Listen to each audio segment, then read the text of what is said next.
Hello everyone, I'm Divya and today I'll be reviewing these Insight Pro lip liners. So without further ado, let's begin. So these are called Insight Professional Rich Stroke Lip Liner. MRP इसकी है 179 rupees, 0.3 grams of product इसमें आता है and it is made in India. They are saying कि creamy matte formula है इसका. 12 shades इसमें total available है. मेरे पास 2 shades हैं, दोनों ही brown की कैटेगरी में फॉल करते हैं.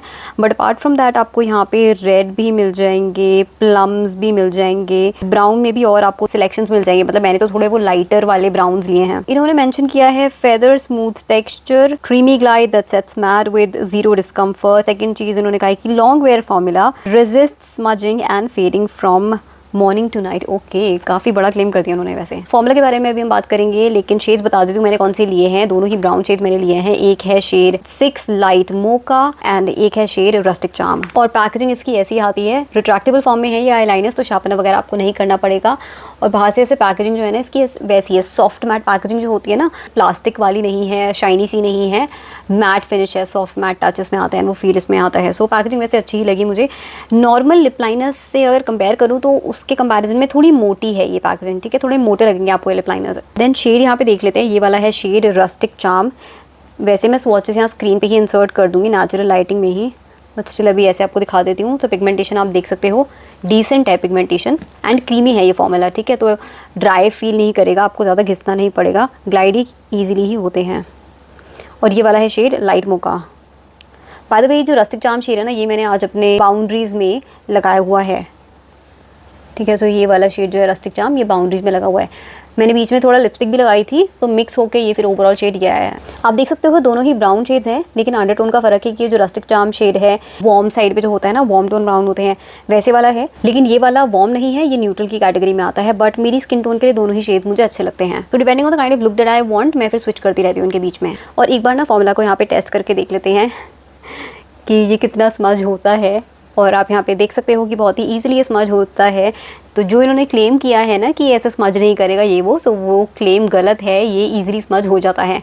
So this is that typical creamy mat lip liner formula की जो लगाते टाइम बहुत क्रीमी फील होते हैं, फिनिश आपको मैट देते हैं, बट वो आराम से स्मज भी हो जाते हैं, ट्रांसफ़र करते हैं, बहुत ज़्यादा देर तक ऐसे टिके नहीं रहते हैं लिप्स पे. So because of the kind of a formula it is, this will not feel too drying. ठीक है, कंफर्टेबल ही ये फील होता है. एंड स्पेशली जब आप बाउंड्रीज पे लगा रहे हो ना, सिर्फ आउटलाइनिंग पर्पसेस के लिए लगा रहे हो, तब तो बहुत ही कंफर्टेबल फील होता है. मतलब आपको फील भी नहीं होगा कि आपने कोई लिप लाइनर वगैरह ऐसा कुछ लगा रखा है.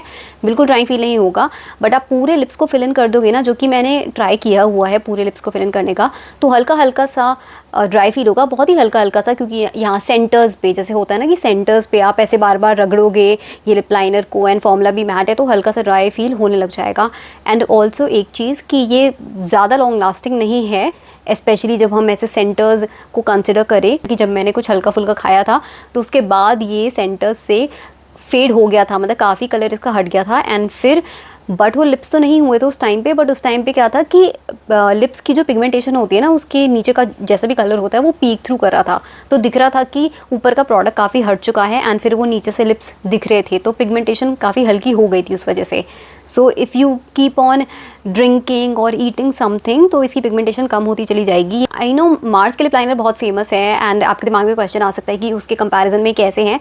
सो क्रीमी वो भी होते हैं, ये भी है creamy, but I feel pigmentation को कंपेयर करने चाहूँगी तो मुझे लगता है कि मार्स की पिगमेंटेशन फिर भी थोड़ी ज़्यादा है. दोनों ही वैसे स्मज प्रूफ नहीं है. ठीक है, स्मज वो भी हो जाता है, ये भी हो जाएंगे. सो उन सारी चीज़ों में तो उतना ज़्यादा फ़र्क नहीं है. वो भी कोई बहुत लॉन्ग स्टे नहीं है, ये भी नहीं है. बस पिगमेंटेशन का ही मुझे मेजर डिफरेंस दिखता है कि वो इससे थोड़ा ज़्यादा पिगमेंटेड है. एंड एक मेजर डिफरेंस ये आ जाता है कि ये वाली रिट्रैक्टेबल फॉर्म में है, तो इसको शार्पन अप नहीं करना पड़ता है, जबकि वो पेंसिल के फॉर्म में आता है, वुडन पेंसिल के फॉर्म में, तो उसको आपको शार्पन अप करना पड़ता है. बट फिर वो कम प्राइस पे भी मिलते हैं. शेड की बात करें तो दोनों ही शेड मुझे अच्छे लगे मेरी स्किन टोन के लिए. So if you have a skin tone similar to mine, तो आप इन दोनों में से कोई भी ले सकते हो या दोनों ही ले सकते हो, डिपेंडिंग ऑन योर लाइकिंग और योर प्रेफरेंस. जब मुझे थोड़ा न्यूट्रल शेड चाहिए होता है कि मुझे बीच में कोई रेडिश सॉर्ट ऑफ शेड लगाना है, सो इसलिए मैं बाउंड्रीज को न्यूट्रल रखना चाहती चाहती हूँ तो फिर मैं शेड लगाती हूँ लाइट मोका। लेकिन जब मुझे थोड़ा वार्म टोन्स पे जाना होता है, जैसे आज था कि मुझे बीच में ऐसा पॉपी सा कलर चाहिए था and terracotta sort of shade चाहिए था, सो आई थॉट कि ठीक है मैं थोड़ा एक वार्म टोन ब्राउन भी लगा सकती हूँ बाउंड्रीज पे,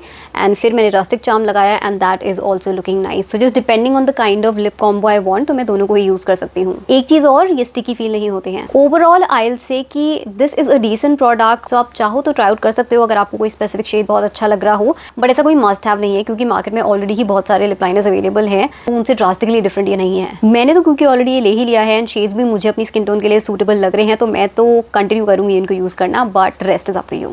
सो that was all from my end. I hope you enjoyed watching this video and found it helpful. In case you did, then please hit the like button and I will see you in my next one. Till then take care and bye.